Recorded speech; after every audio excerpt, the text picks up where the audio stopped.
Welcome back to the second season of Storytime Day and Night.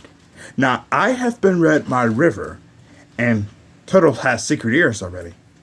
And now it's time to read the third and final book of the day is Pete the Cat and the Bedtime Blues. Now, this story of Pete is getting ready for bed because it was in time for the bedtime blues.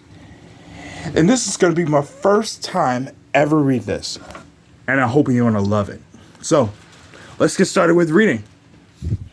Pete the Cat and the Bedtime Blues by Kimberly and James Dean. Pete and the gang had a good day. That's been at the beach. They've been at the beach, surf and sun, and tons of fun. But when the sun went down, they didn't want the fun to end. Pete had an idea. How about a sleepover? More time for tons of fun. Groovy. Pete's place. Let's go. The party was far out, but they knew they couldn't stay up all night. The gang decided it was time to say goodnight. Out on went the pajamas and out went the light.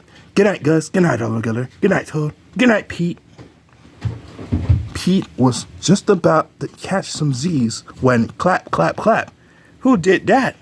It was me, said Grumpy Toad. I don't want to go to bed. I want to clap instead. Pete covered his head. The cool cat needs to go to bed. Good night, Gus. Good night, Alligator. Good night, Toad. Good night, Pete. Time to sleep. Pete tried to catch some Z's when rat-a-tat-tat. Who did that? Pete asked. It was me, said Gus the Platypus. I don't want to go to bed. I want to jam instead. Pete covered his head. The cool cat needs to go to bed. Time to sleep. Good night, Gus. Good night, Alligator. Good night, Toad. Good night, Pete. Pete closed his eyes to catch some Z's. When he heard munch, munch, munch, Pete had a hunch. It was Alligator. He was always up for eating. What could Pete do? All the clapping, rat-a-tat-tatting, and munching was giving him the bedtime blues. Pete had a groovy idea.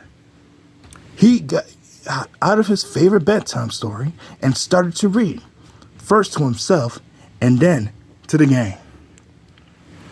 Pete noticed it was finally quiet. No more clapping, no more rat-a-tat-tatting, and no more munching. They all settled down. No one make a sound. Pete yawned and turned off the light. Good night. Sleep tight. Time to catch some Z's. Tomorrow, and it was another day for surfing, sun, and tons of fun. The end. That was an amazing book. And I hope you're going to be recommended to your child with reading this one. And when we come back, I'd like to recap all three books for today. And that's coming up next.